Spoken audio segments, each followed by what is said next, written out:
Welcome to the Tech School podcast brought to you by DSDT. Cody, Jason, Karlos, Josh. What's going on, brothers? How's it going? How we doing? Prime of my life in the brave new world, sir. Thank you. All right, Cody, how are you? I'm doing all right. Long day at work. Hey, but we'll keep it moving. Keep it going. Carlos, I'm sad. why are you sad? I'm sad because I just got this script like 5 minutes ago, and in big bold letters it says the U.S. has nearly 1 million open IT jobs. Right. 1 million. 1 million. Right? So that means that my skill set is in demand once again, and there's an opportunity for me to get a better job. So why be sad? I'm absolutely sad because I'm working here at DSDT. I don't think they're actually going to pay me anymore. I got to stay here. You know, that's an opportunity for me to actually get some form of what's the word? What's the word when you get it when you've been working for 40 years at Ford? Retirement? Pension? That's the word. Pensions are That's gone. the word. That pension. Trying to get a pension. So I think I'm just going to have to settle with the pay cut right now. Oh, man. All right, gentlemen. So break it down for the people. What is DSDT? Fire away. Nationally accredited trade school on the IT and digital media side. Okay, that sounds good. What else? Innovators. DSDT comes up with new courses all the time to try to meet employer needs. So that's what we've been doing, and that's what we're working on right now, creating a new program that's a year long, has everything you need to get certified in IT. Carlos, how do you connect with the students, the people? So I like the fact that he even gave a reference to the employers, because my take would be that DSDT is more about the students, right?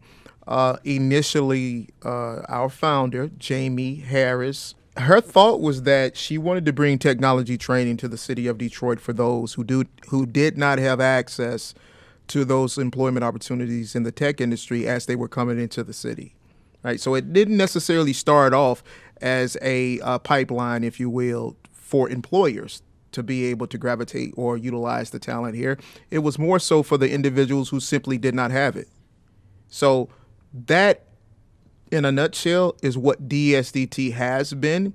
And even though we've been here now for about 5 years and we're beginning, to get our foothold in what it is that we do, that's something I really would like for it not to change. It's about the students. And so many times as we're growing, we begin to get into a lot of regulations. Like, a couple years ago, we actually got accredited. We got FAFSA. And in getting those accreditation, it meant that some of the things that we did as they were grassroots, we weren't able to do anymore. Prime example. So we have this program called debt forgiveness. All right. Debt forgiveness means that if you were like our founder, Jamie, who went to college, got her bachelor's, and when she graduated, she had college debt in the sum of $100,000+. She wanted to ensure that the students who came to DSDT did not leave with that type of debt, right? So our programs, at any given time, students that enroll, they have an opportunity to be afforded debt forgiveness. But here's the issue. So who's footing the bill for that? Yeah, right. And that's the same question as I was about to explain that the VA was asking, right? The VA said you just simply can't write off debt like that. You have to scholarship it. It has to be some way, basically, that you would burden the individual with the debt. So in a nutshell, we actually ended up with a slight fine in regards to that because we still refused to do it. At the end of the day, it's not about trying to get maximum dollar from individuals who may not have it.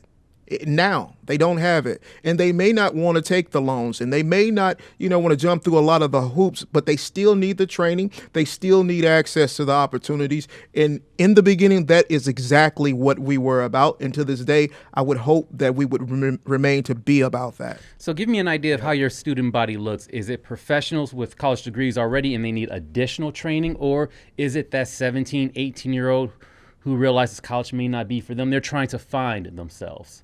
Well, the answer is both. I mean, we have a variety of different students from lots of different demographics. We're hoping to get more involved with the youth. In fact, I actually was just speaking with some of the city officials here in Detroit.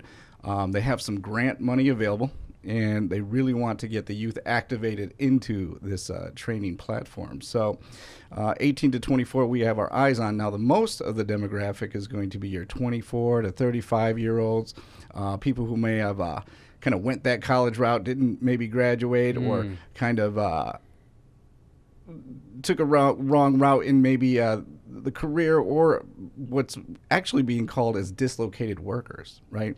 So workers who might be in a retail section, or a section that might be at risk for automation or even outsourcing, right? Because a lot of companies, they take a business model and they ship it overseas, right? So those are pretty much the prime candidates for our school. Or what if you're that kid who says, okay, I like technology, it seems cool, but how in the world do I learn technology? Like, what does the class look like? What's the curriculum? That was the crazy thing about me.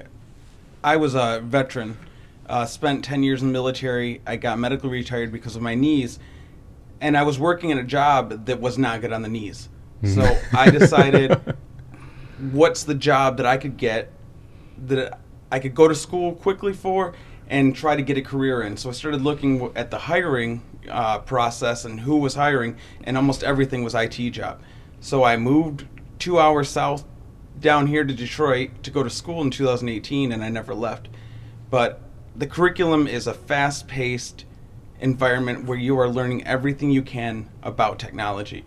So you start at the beginning, the basic hardware, software information, go to networking, and then I went to security systems for computers, and then certified ethical hacking courses.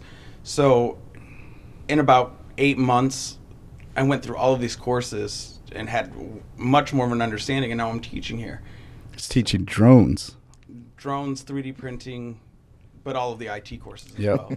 I mean, is it book work, or is it more so learning how to do the stuff? It's a mix, but mostly we try to get as much hands-on as we can. Right now, we're doing a lot of the distance education type stuff, but we're getting students involved in lab-based environments where they're actually going in and changing the hardware configurations on a PC, but in a digital environment.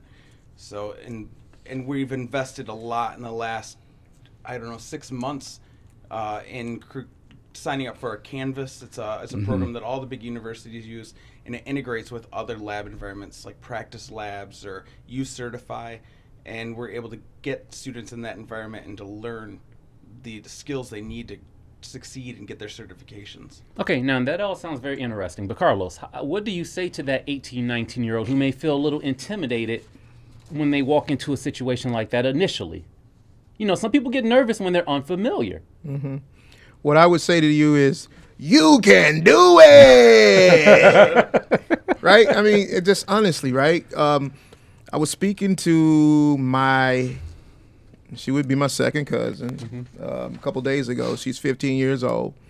And I learned that she's into video editing. So she has her own YouTube channel. Nice. You know, she's beginning to utilize iMovie. And I began to speak to her about possibly coming to the school and shadowing me. And at the same time, I just wanted to see where her head was and how I might be able to assist her with what ultimately I can already see she has a passion for. Right. So if a person has any inkling that they would like to do something like this, first of all you have to do is begin to kind of self-train yourself. You know, there's so much material already out there that you can be able to sit down and learn how these tools actually work before you come to a DSDT. I try to explain to all the students who come through here, the reason that schools like ours and many others are here, they're to guide you to get you from point A to point Z in the shortest time possible, right? DSDT has a curriculum that within 8 months, we can get you from A to Z shorter than anybody else. Now, if you think about that in comparison to a junior college or even a university, how long are you at a university trying to get your associate's degree? 2 years. And if you want to talk about a bachelor's, then it's 4 years. Or maybe 5, depending on On the program, right? But if you come to DSDT, you will get more hands-on training, clock hour compared than you would if you were going through a 4-year program. It's shorter time. It's more intense. Yeah, the teachers that are here, they're professionals. They're from the industry. They know exactly what they're talking about. And at the end of the day, they're trying to ensure that you get as much as you can before you actually get into the industry so that you're better prepared than if you were just simply going to an institution to where it was just more hypothesis and, you didn't get a lot of that hands-on. Algebra. Right. But if you Please look at don't it- mention algebra. Look Please at the don't. million IT jobs that are open. They're not looking for those people that went and got their, cybersecurity engineer certification or graduated with those diplomas. They're looking for the people that went to these tech schools and got their certifications. So that's who's getting hired right now. Yeah, there's definitely a mix of the old guard versus the new guard, right? So you have employers that are still adhering to that bachelor's degree preferred, but you can tell it's turning over a little bit. Our schools like ours are being widely recognized as the pathway to recruit talent from. But the funny thing about this type of transition is when you put a job title on your resume, like cybersecurity analyst, and you create that resume to become a cybersecurity analyst, the universe does a crazy thing. It conspires toward your success, right? You become a cybersecurity analyst. You start getting phone calls about cybersecurity analyst jobs, and it eventually you can snap that thing, right? You can break into that field because there's applicant tracking systems, and recruiters doing Boolean searches, which is the keyword searches for your resume. So as long as you're implementing the keyword and you can kind of back up what your resume says into some sort of work experience, some sort of certification, you can absolutely accelerate into cybersecurity, project management, and so on and so forth. Gentlemen, I think we need one more nugget of information Sure. to wrap up this conversation. Break down the programs that you offer here. Any of you can go. Currently, we have 3 different programs that students go through a digital graphics or digital media. It's our film production program. It's 600 clock hours, right? Yep, Film Pro 600 clock hours. So Tech you're going to 6. be learning a lot about graphic design, digital marketing, digital media, film production. We have Technology Professional 6. It's going to be about 4 months of training, starting at Network Plus or networking and going through up to our security. Yep, Security Plus CYSA. And then a Technology Professional 2, which is 80 clock hours, and you're going to get the basics, what you need to get your job that you want. To break in the field, IT support. All right, gentlemen. Good breakdown. I like that, Cody. I'm just sitting back here. I just want to see it happen because he's an instructor. He never really has done any of the admission representative work, but he also has assisted us with getting accredited. Yep. So I just wanted to know how much of that he actually was on par with. Good job. All right, Right on. Good stuff. Well, gentlemen, Cody, Jason, Karlos, Josh, the Tech School Podcast brought to you by DSDT. See you.